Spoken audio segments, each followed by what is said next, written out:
Yo, what's up guys? Welcome back to the channel.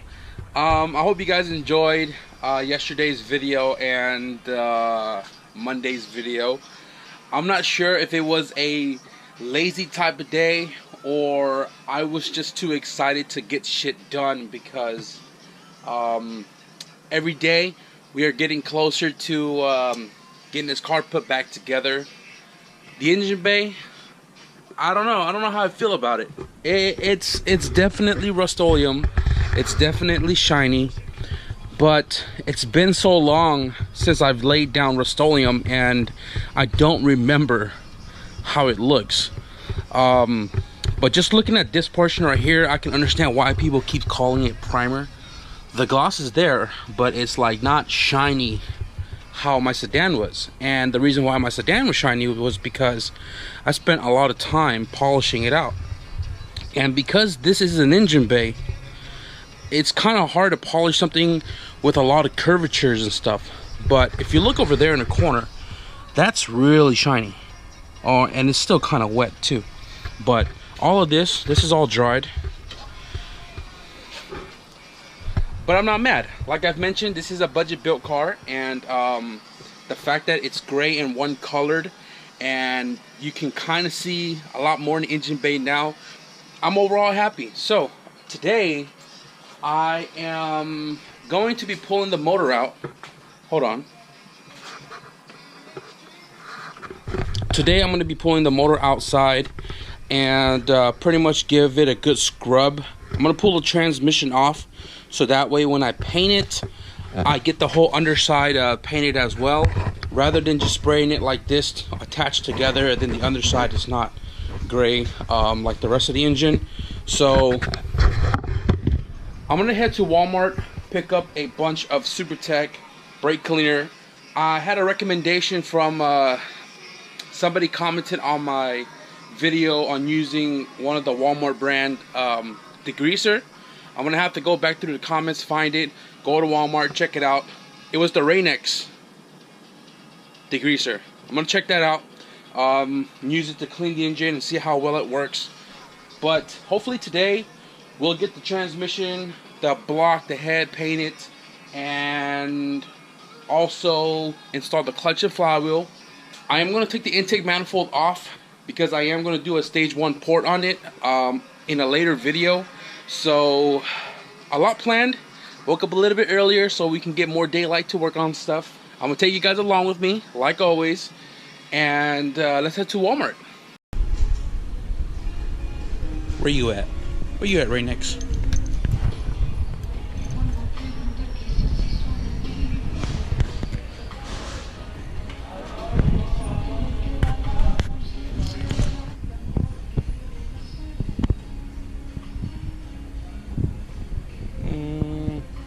Where you at, buddy? Where are you?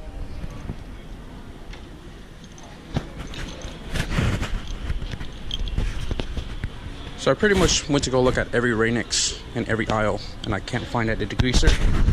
So I'm gonna grab brake cleaner and rely on a good old oven cleaner. This Sunday we're gonna have a NorCal CRX owners meet. So one of these days in the week I'm going to be spending a little bit of time of cleaning the CRX, polish the paint out. My buddy CRX dude, Eugene, came through with a driver side molding. If you guys notice, I've been missing the driver side molding. And get it ready for Sunday. Meet the boys because I get to see them every couple of months. Painted the subframe gloss black using the quick color fast drying all-purpose spray enamel from Home Depot. It has 3 coats on there. It's already dried up, but I started taking apart the removable items off the engine so I can prep it for paint, right? And I was like, all right, well, I'm gonna remove the engine harness as well because the intake manifold's coming off, and I want to repair some of the wires like this guy right here. When I took off the intake manifold, I noticed that the knock sensor was kind of fucked up, and it never threw a check engine light for it. So I'm not sure if I broke it or if it was already broken, but that's busted. Other than that, I am going to start scrubbing it now. The engine, I scrubbed it twice.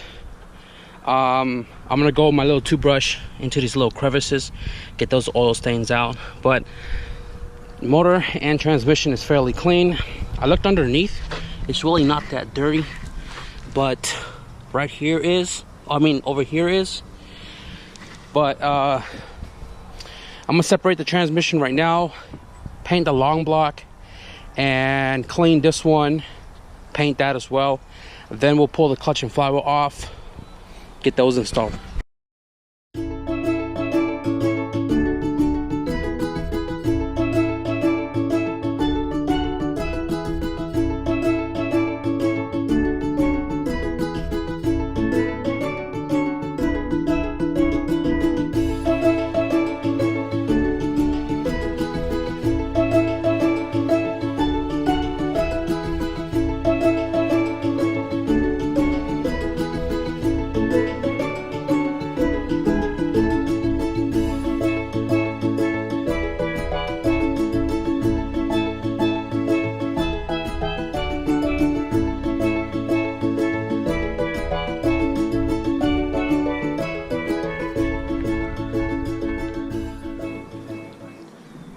Now I gotta clean the damn transmission. All right guys, so I apologize for the quick jump here. It got dark, I had to take care of some other stuff. Moved all my tools and everything inside. Motor's right there because I'm about to do the clutch and flywheel. But first, earlier I had washed the transmission underneath. You can see it's fairly clean. Start ahead, stay ahead.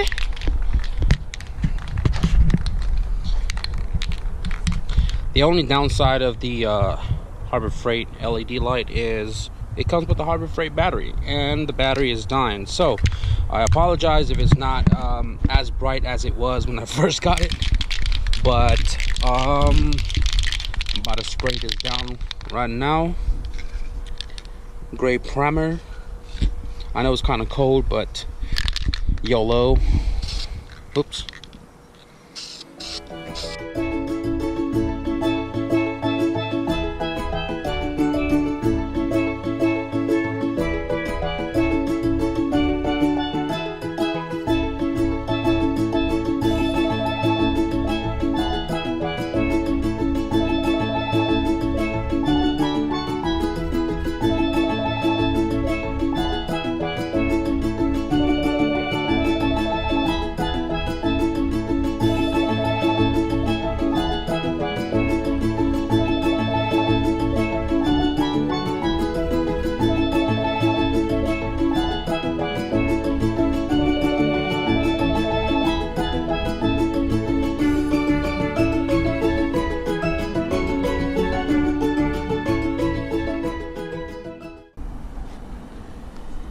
I ran out of paint just in time.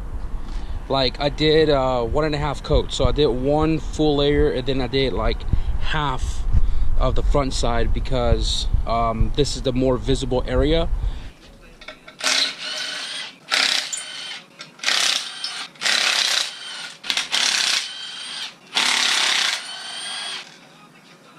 Wow, so I spun the clutch like a month ago. You can still smell it. The disc looked fairly new, but it is spun. It measures out more than the ACT. We're at 8.2 millimeters on the thickness of this disc. The other one is 7.8. Fuck it, we already doing it. And if it came down to it, I'll just buy another disc, another 6-puck or something, and change it out later.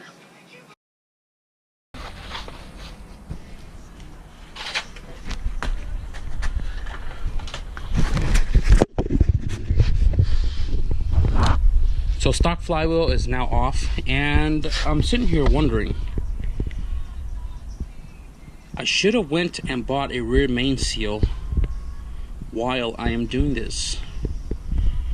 doesn't seem like it's leaking, but it's always a better peace of mind and less headache to change it now rather than wait for it to leak later and then pulling the transmission off, doing all that jazz all over again.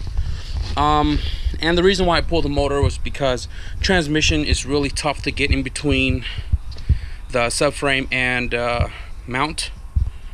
But I don't know, I'm still trying to figure out if I should just close up real quick, run to the 24-hour O'Reilly's and snag a kit to get the rear main seal and put it on now, or just send it.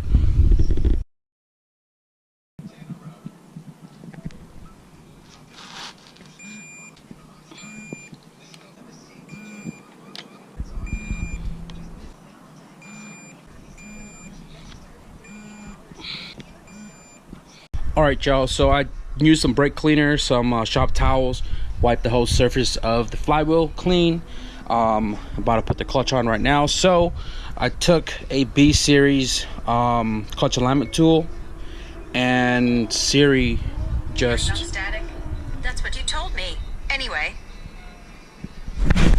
You guys saw that, right?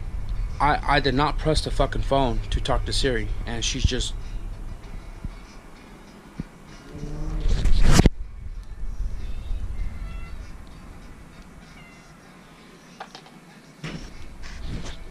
Yo.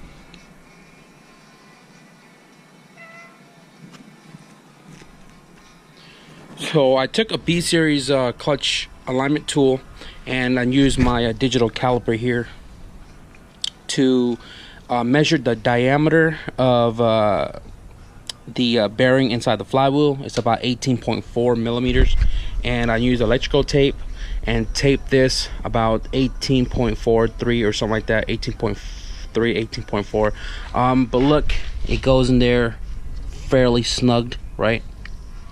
And that should be plenty of good to get this clutch aligned on the flywheel for the pressure plate to go on. So I'm gonna clean the surface of that and get that bolted on there.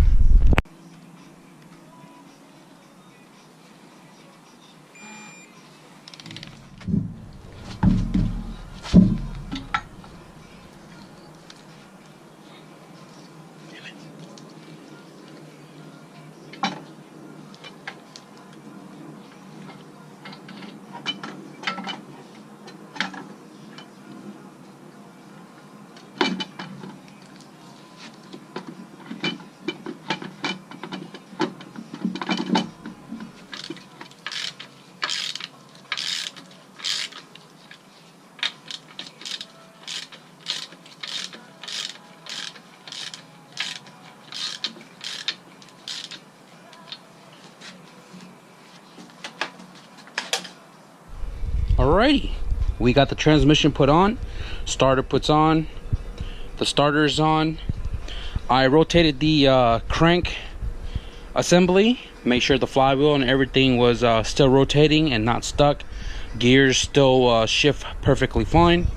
Now earlier today when I took off the sleeve right here, the two bolts that came out were like stripped. And sure enough, when I looked inside, they are stripped on the inside. There's no threads in there.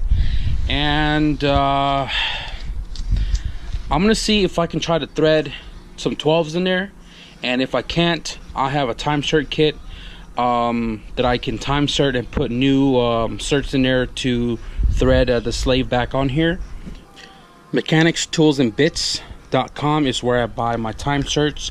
I have them for 12, 10, and a 17, but I don't have the 14 kit. They give you several different bits right here, and the first one is this guy to drill out the old threads that are jacked up inside the hole. You can use the handle, the tool handle, to do this by hand because you want to go slow and not going crooked or you know, bore out too far or too wide. but they never shipped that out. I paid for it, but I never got it. So I just send it with the drill and went as straight as possible with the drill and as careful as possible. I had it on low speed. But the hole technically guides it already. You just got to be real steady and careful to use the hole as a guideline to ensure you are drilling straight if you're using a drill. Now that I got that all drilled out, the next one you want to do is use this guy. This guy is going to taper the hole so that way when you insert the time cert sleeve, you can see a little taper right there on the top.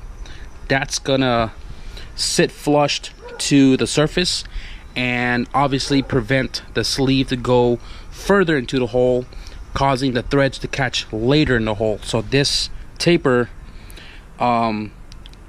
pretty much settles the sleeve itself right up front to the surface. So I'm gonna go ahead and taper that real quickly.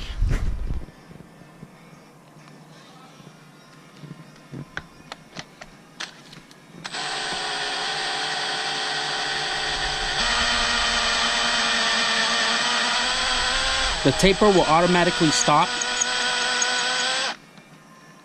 when you already tapered the amount that it's provided. I don't know if that made any sense, but it stops right here, giving you a nice, consistent, even taper on every single one of these holes you are tapering. So I use brake cleaner. So now, once you got it tapered, you use the thread tapper. Now this one is the one you want to use the hand threading tool thing. I don't know the correct terminology for it, but this has to go straight and slow. Too fast, you can destroy that hole. But you can use this guy, thread it. I'm gonna put the camera down and do this real nice and slow since I don't have that tool with the drill.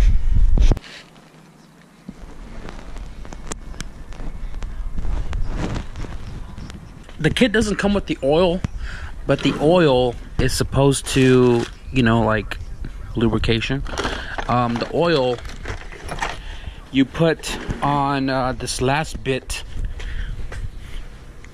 right here, kind of dab it, and then the cert goes onto this bit, right, like so. See, right now it's kind of, you can feel the roughness. With the oil, it should just spin smoothly, and then it'll stop at the end right here. And then before you put this into the hole, you got to use Loctite. Now they provided a blue Loctite right here, thread locker, and pretty much I just dab it on here like 2 dots, and then you thread it in, right? Same thing with the hand tool, slowly, and then once it goes all the way in and it locks into place, that taper will stop it from going any further, and then it'll be flush. And then because you got oil on this guy, it'll just unthread itself very easily. So I'm gonna finish that 2 up real quick and I'll show you right now.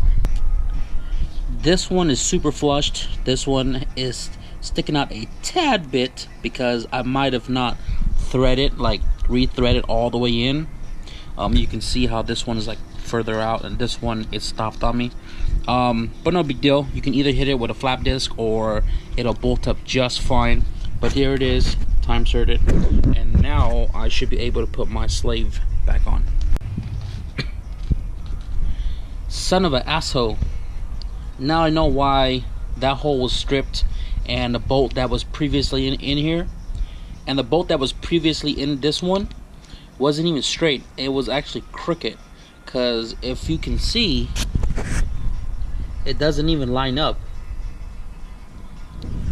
So probably gonna leave it off for now, and then I'm gonna go to AutoZone or something and get a new one. They're fairly cheap. They're like 18 bucks or something. I'll use my account, get it for cheaper, and get it for the Prelude, so it could bolt up how it should, no problems whatsoever.